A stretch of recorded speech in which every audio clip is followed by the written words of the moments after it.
آمن الرسول بما أنزل إليه من ربه والمؤمنون كل آمن بالله وملائكته وكتبه ورسله لا نفرق بين أحد من رسله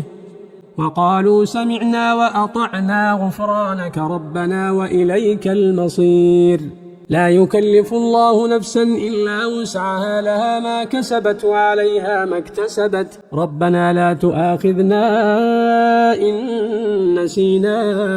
أو أخطأنا ربنا ولا تحمل علينا إصرا كما حملته على الذين من قبلنا ربنا ولا تحملنا ما لا طاقة لنا به واعف عنا واغفر لنا وارحمنا أنت مولانا فانصرنا على القوم الكافرين.